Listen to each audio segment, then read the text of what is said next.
is named after a book authored by David Osborne, who was our director emeritus. Together with my co-director, Curtis Valentine, we are continuing David's work of advocating for 21st century systems of schools.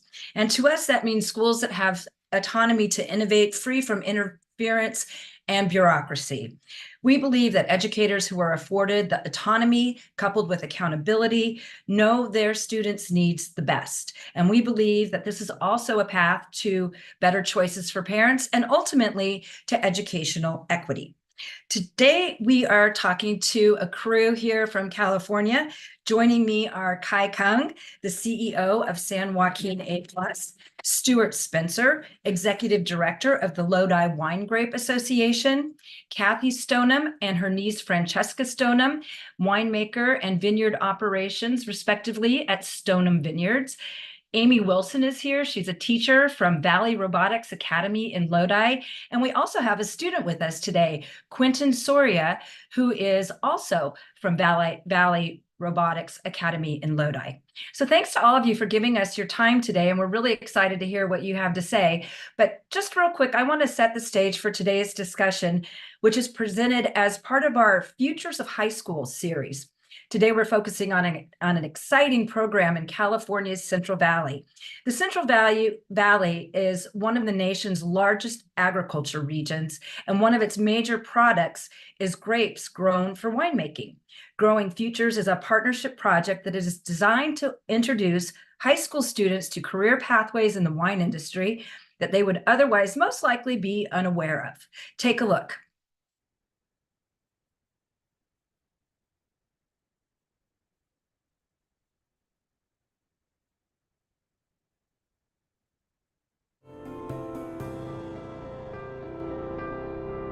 So Lodi is a farming community. As you drive around the town, you'll see grapes everywhere. There's vineyards for miles. Lodi is in central California, about 40 miles south of the state capital of Sacramento. We are 2.5 times the number of grapes grown here than Napa, Sonoma, Mendocino combined. The school mascots are names of grape varieties. The police cars have grapes on the side of them. Everyone is somehow connected to grape growing. One of the challenges we face here in Lodi is attracting talent. Where we used to get kids right out of high school, it's a struggle for us to find those kids now because they don't have any background in this. That is probably the #1 reason why we don't have the workforce we used to have. In the past, the Lodi workforce was very family farms. It was passed on from generation to generation. That's who ran the farm. I have 2 boys and would love to have them involved with the family operation. My one boy has made his intentions that really doesn't want to continue on managing this once we're all gone. What better way than to reinvigorate the family farm with our local youth and bring their new ideas, their energy, their enthusiasm into the family farm? The goal for employers and why they're so interested and committed to this project is they're really thinking about their workforce of the future. They understand some of the challenges that they are facing as an industry. Their preference is that local people are best equipped to solve those issues. The Growing Futures initiative is an agriculture-focused early college and career program. This will become one bunch of grapes right here, where students have the opportunity to engage in agriculture-focused, career-connected learning opportunities. To me, it's just like creating opportunities and pathways for the kids in our community into our industry. What you just saw there was a clip from a 2023 documentary produced by our aforementioned partner, the 74million.org. And in it, you saw Don Shalvey speaking near the top. Don was a giant in education improvement, and our entire sector will forever be grateful to his contributions. He was also the mastermind of this project as the founder of San Joaquin A+. And today we have the current CEO of San Joaquin A+ with us, Kai Kang. And Kai, could you tell us a little bit about your organization and then kind of segue into how this program got started and why you felt strongly that it was something worth doing? Of course. Well, first things first, thank you, Tressa, and to your team at PPI for getting the word out about our terrific students, employers, and schools here in San Joaquin County. So San Joaquin A+ is a nonprofit based here in Stockton. Our core mission is to ensure that more of our youth in the region are doing what they love and earning what they need by the time they're 26. And one of the primary ways we do that is to work with employers and schools to bring career exposure and work-based learning opportunities to students. We really want to introduce opportunities for our young people to really start to figure out, what it is they're passionate about and can see themselves doing professionally, and then actually back that up by providing them with real-world experiences to test out those emerging interests. One of the best real-world experiences that we offer is a paid summer internship with local employer partners across multiple industries. So we really believe that this is a win-win for our community, because not only does it provide an invaluable experience for our young people, but it also feeds the talent pipeline and future workforce of our local industry, as you heard in that video. In many respects, I think our work supports regional economic development. And so one of the more important industries locally here is the wine industry. I mean, the size and the magnitude of the industry and just how impressive it has been is really astounding. And I know, Stuart can speak more to the industry writ large, but I think our local employers in the wine industry have really been the innovators that have jumped in with both feet and made our program what it is today. And so I'm so glad you'll be able to hear from some of them today. That's terrific, Kai. And how do you identify some of the employers that you seek partnerships with? Yeah, I think for us and for the benefits of the students, we're really looking for employer partners that, of course, are, looking to build their workforce of the future. And so in that respect, are self-interested, right? Really see young people here in the region as part of the solution, to sort of their challenges and workforce of the future. But are equally invested in the experience of the young person, right? And are committed to youth, right? And so what I think that looks like in our internships, or what it's looked like so far, is our employer partners really spend a lot of time thinking about job descriptions for our summer interns, right? You'll hear more from Quentin Soria in a few minutes, but you'll see our interns over the course of the 6-week internship rotate from one department to the other. And it's all with the service of, benefiting the student, making sure that students have a broad introduction to the industry, to the specific employer partner, and all facets of the business and organization. And so that's really what we're looking for from our employer partners. Again, it's that, clearly like self-interest in making sure that they have local diverse talent to fill jobs of the future, but at the same time, an investment in our youth and making sure that they have really positive experiences. That's awesome. And what kind of feedback are you getting? This is your second summer, your second cohort just started with their interns. And from what I understand, you're already growing. And I'd just be curious to hear how you're growing and what's happening this summer that may be a little different than last year. Yeah, Growing Futures is growing. We started our summer internship program last summer, as you said, Tressa. We had 5 employer partners, 7 interns. So we started very small and humble. And this summer we have 33 student interns and 17 employer partners. What's a little bit different about this summer is, word has gotten out here locally and regionally across sectors, right? So I think the wine industry have really been the pioneers behind this and really served as the foundation for our employer base this past summer. And this summer, we have employers spanning the gamut of local industry. So we have healthcare employers, we have IT employers, in addition to more employers from the wine industry. Fantastic. And maybe we can talk a little bit about some of those other sectors towards the end of the webinar. I did want to mention to the audience, I forgot to say this up top, but if you have a question, and I hope you will have some, please put them in the chat, and we've reserved a little time at the end to address anything that you might want to hear more about panelists. So function.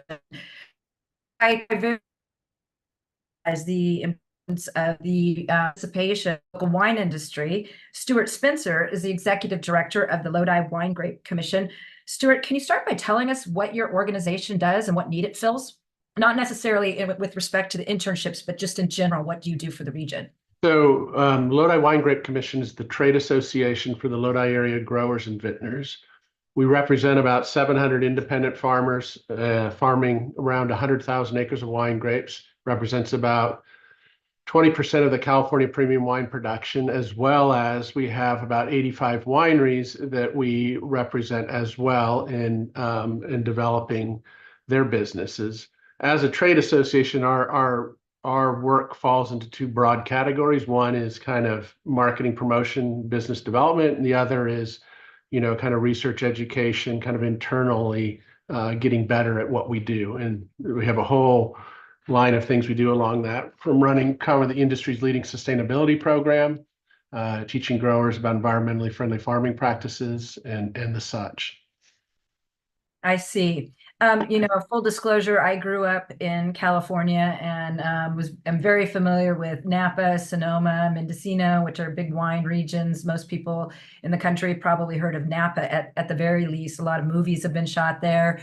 Do you anticipate, and is it your goal to create kind of more of a tourism industry in Lodi than there has been previously? Is there a conscientious effort to market the region and its wine?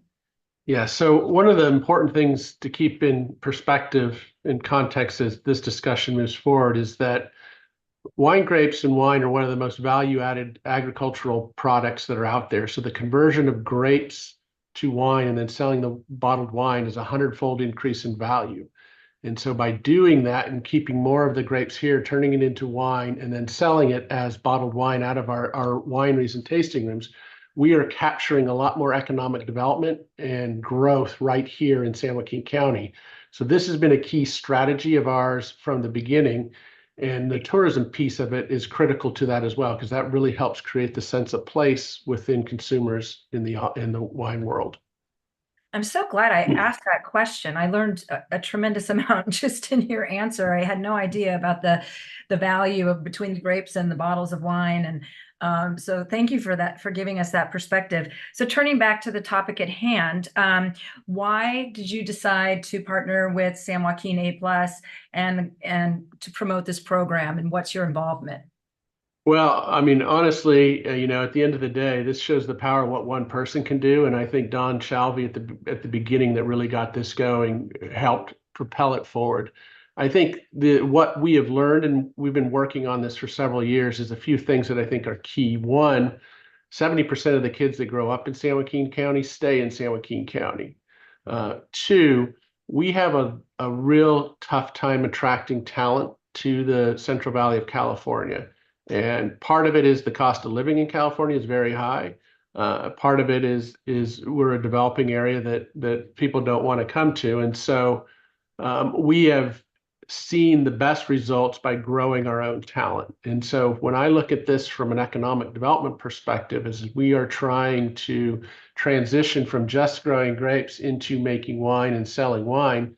We need the talent, the people here to make that happen. And I think this is a great piece of that puzzle, is creating these pathways from our local students and our local community into our industry. And I think the long-term gains of this will be substantial as we help build a talent pool, as well as get our local community more oriented around what we are doing here in the agriculture and viticulture perspective. Is there an element of increasing diversity in your industry involved in this? Well, that gets discussed a lot, and I think one of the things it's important to understand, I think San Joaquin County is probably one of the most diverse counties in areas within all of California and all the country. And so by creating this, by just the virtue of the student population, it is creating a lot more opportunities for kids of color and diverse background and poor, kids from less fortunate backgrounds. And so that is an outcome of this, whether it is even delineated as a specific goal. Yeah, I know that area is very, very diverse, and I know that there's also quite a bit of poverty there. You mentioned earlier the cost of living as being a deterrent. Does the wine industry offer careers that can support families that would live in the area to be able to work there? I think very much so. I mean, there are a tremendous amount of opportunities, and giving these kids the talent, and the skill set and the interest. I think part of this is also stimulating and creating interest in something, and the hands-on work does that. I think that there are a lot of jobs, and we look at it as not just you're making wine or selling wine. I mean, just within the agricultural sector, there's 100 jobs that support it. The other thing I wanted to circle back on was the diversity question too. I think the other thing that's important for our industry is our country is becoming more multicultural. And I think for wine to continue to be relevant, we need to be relevant within these communities. And by creating a more diverse workforce that is representative of a larger population, I think we are going to have much better chance of making wine a healthy part of a multicultural audience across this country. That's a very good point as well. And have you actually had any interns working at the Lodi Wine Grape Association, or are you just sort of facilitating other partnerships? So two things on that. One, we are very fortunate to have Quentin working with us last summer, and we brought him back. And Quentin has restored my faith in the youth of this country because he's a great kid. Secondly, I think you asked Kai earlier on, about how do you find the employers, and I think for programs like this to be really successful, it requires that public-private industry partnership, and I think it works because they have our support here, and we can build the bridges to the agricultural and the wine community that if he was coming from the outside in, it would be much more difficult for them to create those connections. Great. And we can't wait to talk to Quentin. And Quentin, I promise not to ask you any difficult questions while your boss is in the room, so to speak, the virtual room. I want to turn now to Kathy and Francesca. Kathy, you are a former educator and now you're a winemaker. That is quite a wonderful career trajectory. Tell me about why you decided to offer internships and what your experience has been so far. Okay. Yeah, I would say that in the summer of 2023, I was invited to attend an event, and a number of other business representatives were also invited to attend that event. And at that event, San Joaquin A+ explained Growing Futures and their pilot program. And I was very, very impressed with what I saw and what I heard. So I left that meeting with the intent of following up and somehow getting Stoneham Vineyards involved in that and part of the summer intern program. The other thing is I've been a business owner for about 44 years. And as you mentioned, 35 years in education.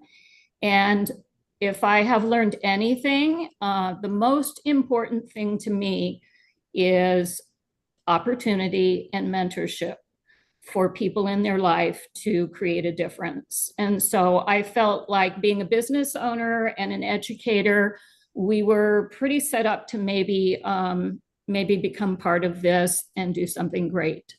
I feel like through the summer intern program, we have the opportunity to educate and support our youth.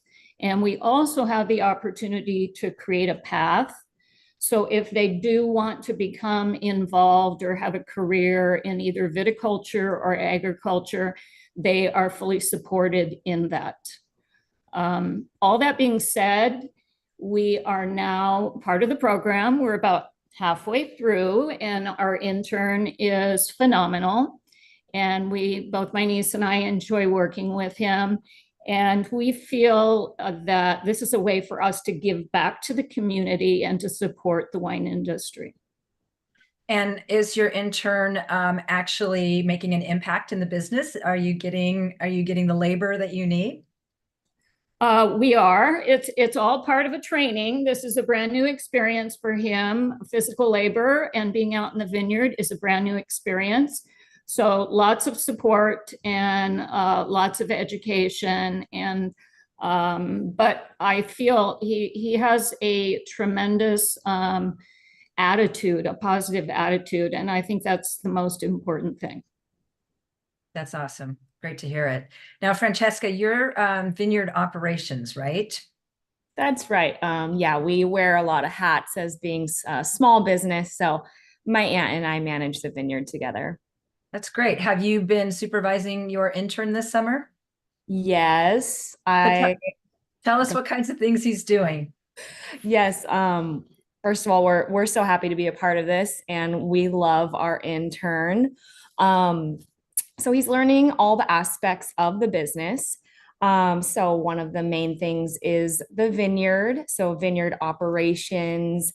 He's learning our viticultural practices, and with the focus on them being sustainable, and then also for the health and longevity of our vineyard. The Lodi area supports a lot of very old vineyards. We want to keep them around. So it's also teaching him those types of practices. So seasonally here, he has learned to sucker the vines, and he's shadowed in some leaf pulling. So those are two practices in the vineyard. And also reinforcing the importance of using your body, being outside, manual labor. It's not something kids in this generation do a lot of. So it's been a really positive experience for him in that regard as well. We're trying to inspire a love for nature because he's learning a lot about nature. He's from Stockton, and he himself has said, I'm surrounded by buildings and it's just so peaceful out here. So I think that's just going to be a part of what he comes away with naturally. He's learning the winery aspect, of course. So my aunt, the winemaker, he will be shadowing her. We're gearing up next week to do some maintenance of the wine that's aging. So he's going to learn to put sulfites in, test and do sulfites. So there's going to be some basic formulas. And in there, he's also going to shadow our cellar master named Chris. Chris comes from a very humble background. He's Filipino, and he knew nothing about winemaking before he joined our team. He's going to be a really positive, strong male figure to look up to. And we also have an organic garden that he's learning all about and how that integrates into what we do. So he is harvesting, weeding. He's going to be manning a little farm stand that's a pay what you can farm stand. So that reinforces having access to organic food for people who don't generally have access, because it's a pay what you can. And yeah, we're just offering experiences that are, we're hoping, formative for his age. He started off the other day with goal setting. So we had him write his goals for his time with us as an intern. He went through it, he wrote them down, he shared them, and then he's going to return to them at the end of his internship. So we're kind of offering more, just an opportunity to be a well-rounded person, hopefully by the end of this, more well-rounded person. And yeah, so we're trying to boost those types of things, you know, given his age and everything. Yeah. That is a very, very thoughtful, well-rounded internship. That just sounds wonderful. You know, you hear about internships where people are just told to sharpen the pencils or, you know, go stand by the copy machines type of thing. And just the fact that you thought about the organic nature and the nature and being outside and the physical labor and, you know, mixing it up with spending time with the cellar master. What a terrific experience for that young man, Kathy. And you think he's responding to it well and getting a lot out of it? Oh yeah, he is. His mom she picks him up every day, and his mom shared that that's all he talks about is coming back the next day. So that right there, I feel like we already have like a very special relationship with him. So we'll just continue to build on that. Oh, and he does do one more thing. He's learning some marketing. We have put him in charge of, when he's here, of our social media, which of course, you know, he is very comfortable with.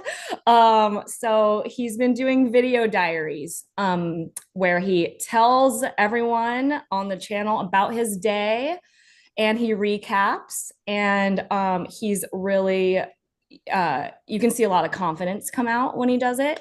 And so, yeah, he's learning. And then, you know, of course, as a small business, social media is part of our marketing. It's a strong suit of the younger kids. So, yeah, it's allowing him to take ownership in an area too. Where can we find that, Francesca? Or I'm sorry, Kathy, did you want to say something? I just wanted to say, right, piggybacking on that. So one of his goals was very perceptive, and it would be for any younger person nowadays, is he feels like he just answers questions with a yes or no, and he wants to become better at conversations.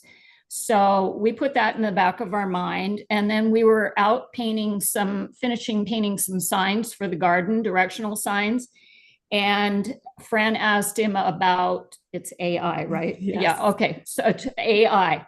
And if you could have heard that conversation he was teaching me, and it was just a great conversation about that entire thing and how it's gotten to be creating it's kind of spooky in a way, but anyway, these creations that can do basically anything and not just process, but feel.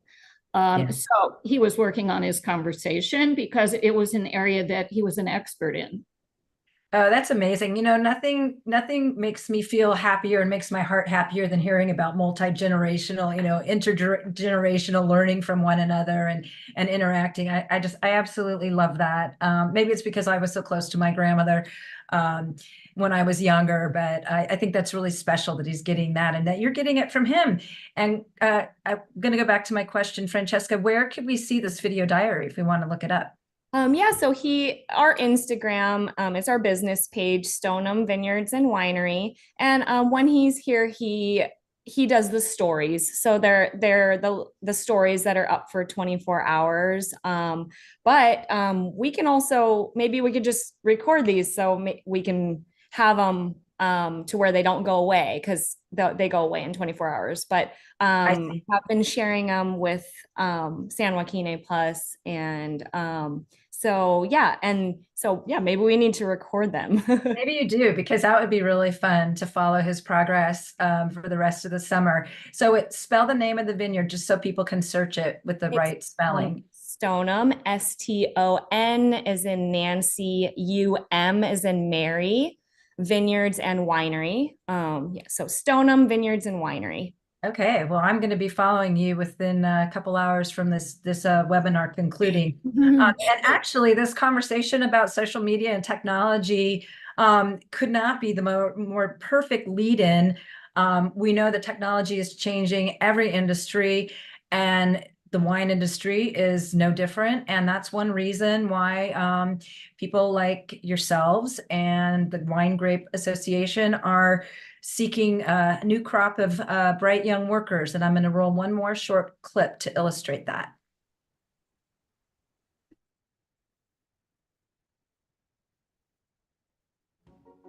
We're slowly converting over to the machine era. Where we're going to go from this point, we're going to go into smart machines, robotics. And that's way out of my league. That younger generation, that's nothing to them. There's probably 100 different careers that are connected to the wine industry. So that's Grenache Blanc is the lighter, and then Grenache Noir is the darker. You could be talking about working a pest control advisor, marketing. You can be an accountant, you can be a lawyer. There's so many jobs related to our giant industry.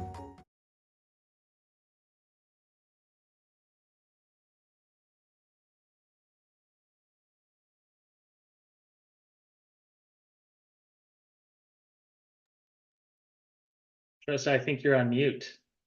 Thank you so much, Kai. Thank you.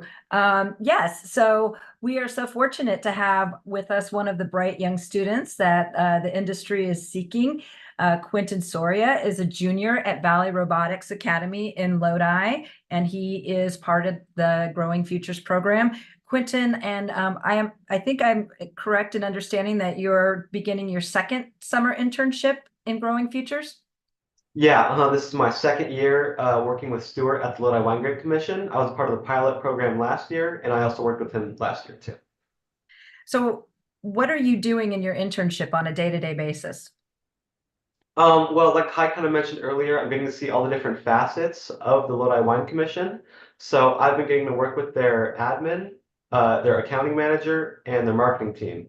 So it kind of depends day to day. Just depends on what they need help with. But mainly when I'm working with their admin, I'm doing things like website management and maintenance. With their accounting manager, I've been doing a lot of filing and preparing for the upcoming fiscal year. And then with the marketing team, I've just done things like helping with the Lodi Winery newsletter that they send out. So what's your favorite part of the internship so far?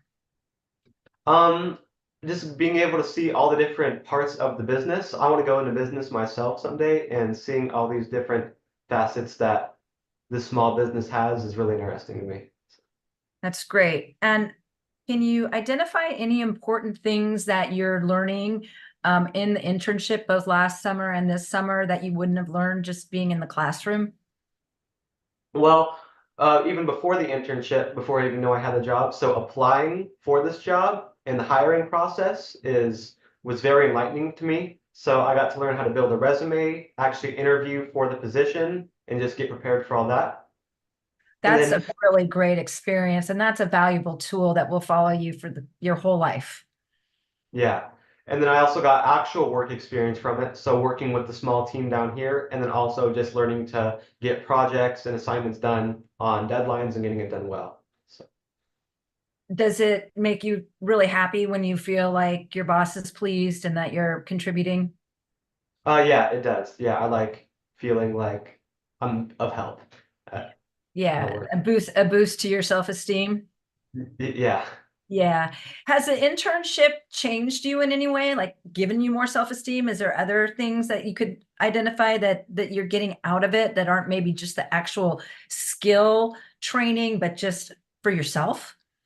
Yeah, so I think it's helping me communicate. I'm always asking a lot of questions to people that are giving me the product. So the different team members here. So like even public speaking, like things like this, or just small communication along with the team. And then also just for future jobs, if I need to apply or get ready or build a resume for that, I also feel more prepared to do that in the future. And you have something really good to put on your resume now. Yeah, that's true. Yeah, that's also, great. It's helped me network and meet a lot of new people and just build up my network. So that is another skill that will follow you for the rest of your life. And that is something that I think people your age probably don't realize how important networking is, and building up a network of people that you can use for references or just to get mentoring or advice. And, you know, it's just very, very powerful. So that's great that you're starting that at this age. Now, is this something that you ever recommend to your classmates? Do you talk about it at school? Oh yeah, I would definitely recommend this. I think it's really good for students who like want early work experience. I'm 16 and I started last year when I was 15, so I got to start out earlier than other people. And I think it's also good for students who don't necessarily know what type of career they want to go into, and this is just another aspect that they could look into, and it's really just a new idea for them. And then it also gets students into the local businesses and into just seeing what happens in their community. You mentioned that you're thinking about going into this industry as a career. Is there a particular aspect? Do you have a dream? Do you have an idea of what you want to do? Well, I want to go to Berkeley or the University of the Pacific and get my MBA in finance or project management. But after that, I want to come back here and stay local, and I'll just take any good opportunities that arise. So nothing super specific, but I would definitely be willing to work and I stay don't in know. line. I heard that you were thinking about opening a restaurant someday. Oh yeah, that would be great too. I would love to do that here. Yeah, that would be great, and partner with all the local vineyards to have their wine on your wine lists. Yeah, Well, I definitely. promise you, if you pull that off, I'll come be a customer. Perfect. Okay, cool. Amy, you're here wearing two hats today. You're Quentin's mom, and you're also a teacher at Valley Robotics Academy in Lodi. Now, I know you're on the elementary side, but I'm curious to hear, before we get into your experience as a mom watching Quentin, has this had an impact at school? Is there a buzz about it? Do you think that there was a particular reason why Valley Robotics was well suited for something like this? Yes, good afternoon, and thank you for including me. I'll tell you just a little bit about Valley Robotics Academy and why I think it's very well situated to be part of this initiative. Valley Robotics Academy is an independent study K-12 alternative education school in Lodi Unified School District. VRA was developed as a joint collaboration between Lodi Unified and San Joaquin Delta College. And it offers dual enrollment, so core program high school classes, as well as general education college courses to high school students. Students graduating from VRA have the opportunity to learn, oops, one moment. Okay, to earn a high school diploma, an associate's degree, as well as an associate's transfer degree. And then earning college credits in high school saves families thousands of dollars. And especially it's helpful if students are planning to go to, continue on to a four-year university. At a practical level, high school students become familiar with the college semester structure, the enrollment process, study practices, and course standards and expectations as they navigate their way through the college system. And then one thing that's really nice again about VRA is we look at future prep in general in different areas. Going to VRA feels almost like a soft launch into higher education for students. Students get to experience college life at the local community college, and they also receive lots of support and guidance along the way while they're still in high school. So they get a jump start into learning about higher education and the skills and knowledge they'll need if they choose to continue into a four-year university program, while still just being in high school and knowing that they're in kind of a mentorship capacity. VRA is a really great fit for the Growing Futures Initiative because it's another avenue for students to develop career technical education or CTE skills through job shadowing and internships. The initiative complements the VRA mission by providing applicable on-the-job training for high school students. It's another element to our school model that adds to the culture and the climate of personalized mentorship, counseling, and support for students. I think VRA students also appreciate the individualized approach to education and then the relationships that they build with teachers and staff on campus. And this, again, extends into the initiative itself and the employers that are working with them. Students are also exposed to essential employment experiences through the Growing Futures Initiative, such as job shadowing, applying for internships, preparing for the interview process, as Quentin mentioned, and then gaining knowledge through work, tasks, and projects. The initiative also positions them to be more prepared for and competitive in the local workforce once they graduate from high school. And then again, partnering or going back to what Quentin mentioned, it creates that local network and system of support as they begin their adult young life. Sounds like an amazing school. How long has it been around? It began in 2019, 2020. So we're about 5 years in now. That was a crazy time to start a new school. It was. Yeah. It was. Yeah, I'm glad you survived and came out on the other side of that. What kind of school is it? Is it a district school? Is it a private school? Is it a charter school? It is a public school. It's categorized as alternative education, but it's a public school within Lodi Unified School District. I see. And it's K through 12, is that right? Yes, it initially started as secondary and then grew in, and we added on the K through 6 portion of it. So it's fully K through 12 now. That's awesome. You mentioned all these different aspects of, the internships and the college preparedness and the networking and everything. Have you had much contact with the kids who've done these internships besides Quentin? And do you see a change in them? I know, again, you're not in the high school, you're on the elementary side, but I'm assuming you must have some interactions, some contact. Absolutely. So because we are K-12, we do have interaction with some of the secondary kids because they serve as TAs. And then through Quentin's friendships, I'll see them on campus. And it is a small community school. So we really do know who our kids are and who our families are. I would say, as I speak, as a mother for Quentin and also for his peers, they were really happy to find out the initiative was going to take place again this summer, as they were waiting for information in the spring for it to roll out. They love the opportunity to be able to work and so have that work experience in summer, but it's internship based, so they know they're learning and they're getting that support while also getting money as their summer job. So that's a definite perk and plus for them. I'll speak again kind of as a mother, but also I think it's very applicable to many of his peers that participated in the program last year and then also this year. He really had a phenomenal internship experience with Stuart and his team over at the Lodi Wine Commission. And I, as a parent, appreciate this opportunity for Quentin because he's learning life and job skills that he wouldn't necessarily get through his high school classes or even the college courses, the online and on-campus college courses, because he's learning these other skills that you don't get from a textbook per se, like showing on time or early to work, things like that. Like just, you got to show up on time. Yeah, the soft skills that employers are always complaining are lacking. Absolutely, absolutely. Like training for the different aspects of the program, like Kathy and Francesca were mentioning, each of the interns are getting to see the different components and elements within their organization to see, maybe they don't have a specific avenue that they're going on or a target they're going towards, but being able to look at the growing process or the business aspect or the marketing piece or whatever it is, just again, allows students to really think about what might be an opportunity for them that they might not have ever considered.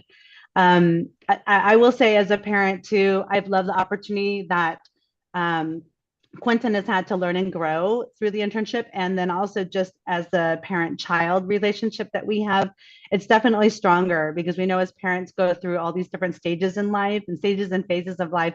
Each one is so distinct from the other. They're all connected, but it's like, oh, now he's going to be driving soon. And like finishing high school and considering those next steps into early adulthood. And so for me, I really enjoy talking with Quentin about his goals, his dreams, what he wants to pursue as a career and his interests, in the business world post high school.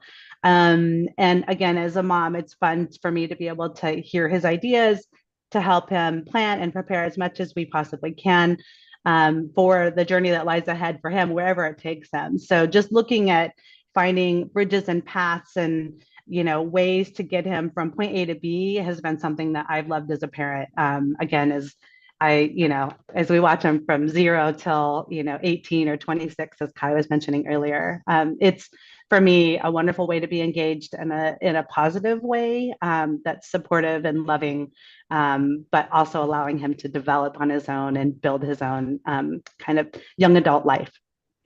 That's awesome. I'm watching my sister grapple with all those things with my nephew. He's just about almost to turn 16 and start driving, and those milestones really tug at the heart, don't they? Yes, absolutely. You know, Kai, Amy mentioned something that was very important that I had planned to circle back with you on anyway, and that is the Delta College piece to this. Can you talk about why San Joaquin A+ was interested in having college participation and how that partnership worked? Or was that something that was pre-existing at Valley Robotics that drew you to Valley Robotics? Just talk to us about how the college piece fits in. Yeah, absolutely. So I think it's our core belief. If you have the belief that we need to be better preparing our youth for college and careers, then what they would benefit most from is academic learning in the classroom that aligns to their fields of interest, but also supplemented with these work-based learning and real-world learning opportunities that we mentioned, right? And so a big part of that work on the academic side is figuring out a course of study that meets student needs and actually aligns with their fields of interest. And that's where higher ed is such a critical partner, right? Because as Amy mentioned, a lot of what Valley Robotics students have access to are dual enrollment opportunities in partnership with Delta College. And in fact, Quentin and many of his peers and colleagues and fellow students do take advantage of those. And so what you see is students taking oftentimes electives that are not offered at their high school, for example, that are offered at the local community college. And they get college credit while they're taking these courses. So not only are they learning the technical and academic skills and knowledge and content that they need, to pursue their field of interest, but they're actually, potentially saving on tuition if college is the path that they ultimately choose. So Delta College has been a critical partner in this work, and we're so fortunate for their partnership. That's terrific. I had meant to ask you about that, so I was really glad that Amy highlighted that part of the partnership with this. And I guess I would go back to Kathy as an educator. Is this something that seems novel to you that wasn't happening maybe when you were in the classroom? These high school community college partnerships, dual enrollment? Yeah, it was not happening at all. I see it as a number of the kids that I interviewed for this summer intern were describing to me which classes they had taken, and they earned so many units. And I think it's a great thing. And I'm hoping that more of our public high schools can also set up similar things, because it's a great achievement in education that wasn't there when I was teaching. Right. It certainly wasn't. Was it around when you were in school, Francesca? I don't think so. No. Yeah, and that wasn't that long ago, I can tell. So Stuart, I want to come back to you now. We talked about the fact that the best way to build up the workforce in this industry is to grow your own pipeline. Do you think a program like this can ever scale up to the point that it's really making an impact? I mean, I think absolutely it can. I think, the core piece of this is a commitment to community. And I think as we move forward, and Kathy touched on it, giving back to your community, and we have to be investing in our community and look at what we're doing in a much greater way than just our own individual businesses. And that's a part, we are fortunate here in Lodi. We have a great sense of community. Ours is unique because it's not one single employer. A lot of these programs you see in other places, it's one big employer, whether it's an Amazon or, a Wonderful or something like that. But, what we are doing here is knitting together all these small employers into a program here. And, what I have found is there's a lot of people like Kathy and Francesca within our community that want to help and give back and make our community a better place. And I think, at the end of the day, this is about making our community a better place. Part of it is helping the ag and wine industry succeed. Part of it is creating pathways for our kids into the industry, but it's connecting it all and getting everyone out of their individual silos and working together for the betterment of the whole. From where you sit, and I don't mean to put you on the spot, but I'm genuinely curious, how important was San Joaquin A+ as the catalyst for this program? I think they were critical. They were the key piece. And, I mentioned earlier with Don Shalvey that kind of like started building the connections with me and my staff here. And this goes back 5 years ago. And, we've been talking all sorts of things. And then he's connected us with, some of the people at the junior colleges and within the high schools. And so I think they, without them, this would not have come to be. And the other key piece of this, which is helping make this all work, is they are acting as the employer in this. And, in California, there are a lot of restrictions and complications on hiring anybody. And so they are acting almost as if a temp agency for these students, which provides protections and simplicity for the employers. Wow, that is really important. Kai, I had no idea that your involvement ran that deep. Yeah, and frankly, it's we do it out of a response from employers that we've spoken to, right? Many of whom are, as Stuart and Francesca and Kathy indicated, are small and medium businesses. They don't have HR staff, for example, to manage talent pipelines to support high school youth in the way that we know that they need to be supported. And so a lot of what we offer is basically a staffing agency for high school youth, right? Where we, as Quentin said, prepare them, give them requisite soft skills training, have them prepare, resumes and interviews, but at the same time, to lower the barriers to engagement on the part of employer partners. We really serve as that HR partner, where we're sort of providing a talent management service, which includes back office, administrative, legal, financial support as well.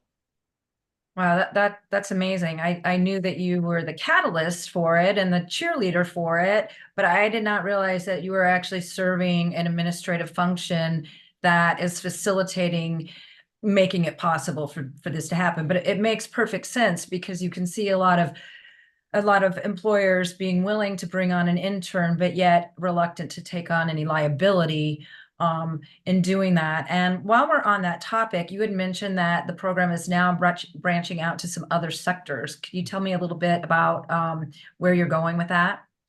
Yeah, so I think, Tressa, we really think of our work as supporting regional economic development, as I said, right? And I think consistent with that, we are looking to partner with industries and employers in those industries that represent our local economy.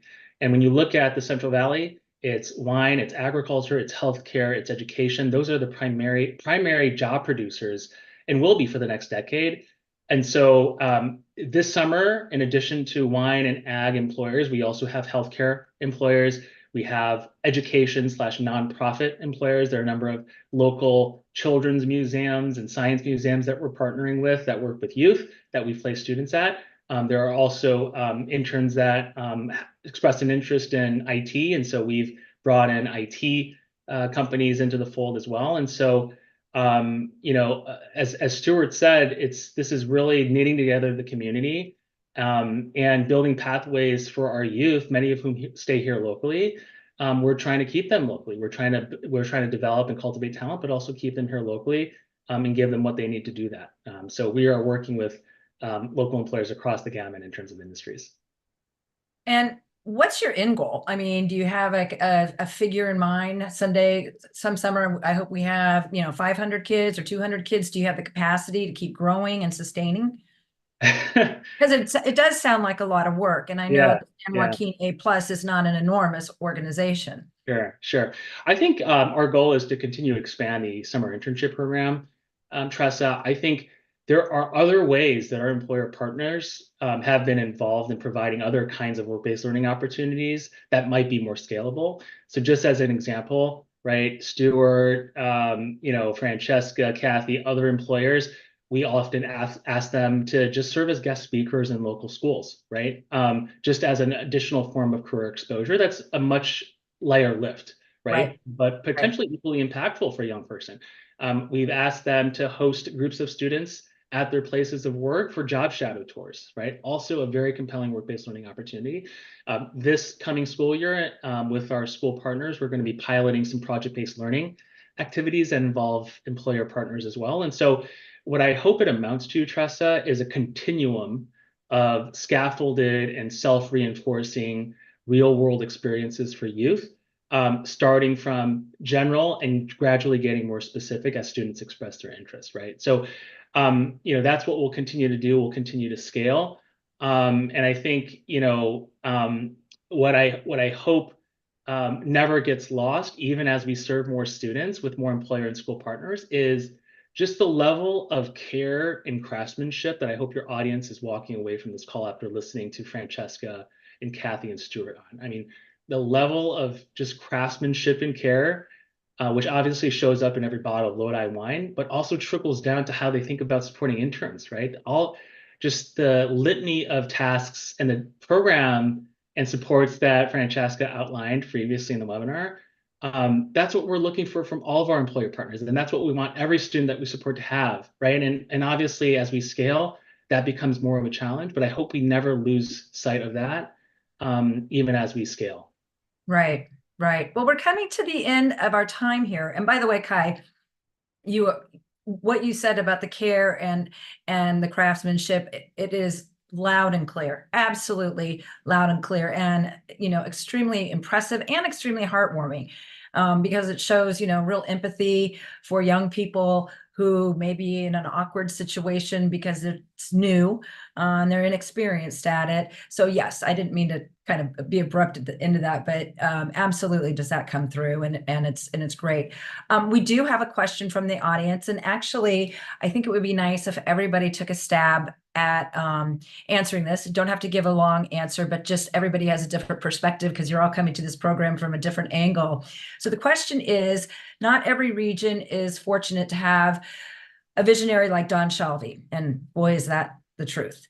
What can California learn from the viticulture internship program that it can apply as it prepares to master plan for college and careers? So I think part of what he's asking here is, what's your advice for other places who might be thinking about doing the same? And Kai, why don't we start with you, and then we'll just go down the line. Yeah, I think the one thing I'll offer is just the amazing things that communities can get done, right? I think a lot of policymakers talk about public-private partnerships, collective impact. I mean, we as a sector talk a lot about that. Here is a real example of stakeholders from various groups coming together to do exactly that at the local level. I think, as we think about what the rest of the state can learn, it is the power of the local, where we have relationships and we have the commitment and the incentives to figure things out. How can we better support communities as they grapple with these issues? And of course, state level policy is an important part of that. Federal policy is an important part of that. But I hope that what people take away from this is there's amazing work that our local communities are capable of. How can we best support them?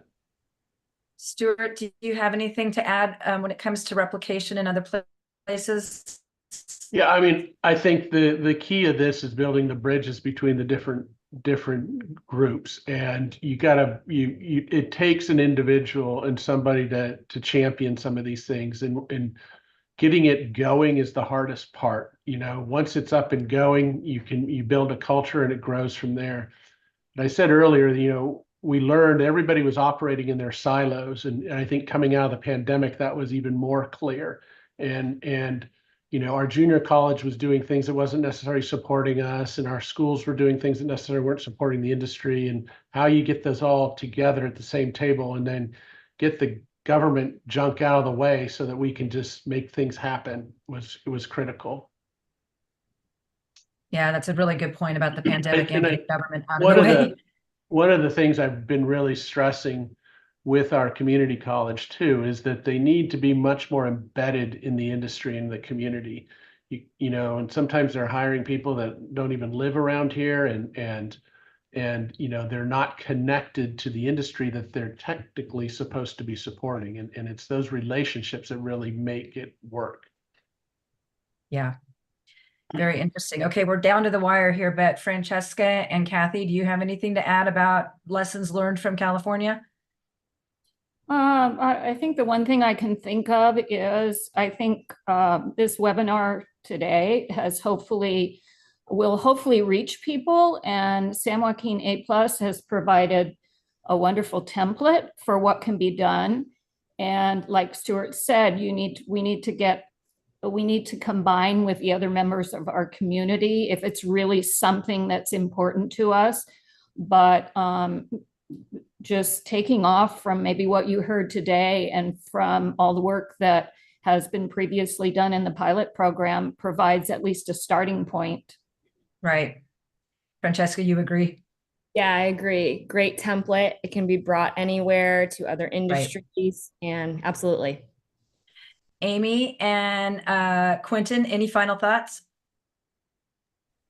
I wanted to add that the work that San Joaquin A+ did starting 5 years ago and looking at the study and the research of 70% of San Joaquin high school graduating students stay in the area is creating that need and the why for how this is all coming together. I think, as Stuart mentioned, finding those partners and the collaborators that are going to really come together and put in that groundwork and create that foundation is really key. But I think the work that San Joaquin A+ did to look at why we're doing this and how this is going to benefit all parties involved to create a win-win situation was really critical. So I would suggest that to other communities to figure out what is the why and the need in the local community, and finding the partners that would be willing to dig in to create a foundation. Slow start as they roll out and look at scale, but those partners that are willing to dig in.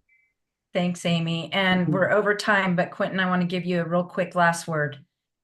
Yeah, I just think reaching out to the youth like as early as possible is the best for local communities, reaching out for local talent and just figuring out like students who are in high school who may not know what they want to do. If they really like their internship or their job, they can start planning their future to better align with that job, or it just helps them know what they want to do with their career in the future.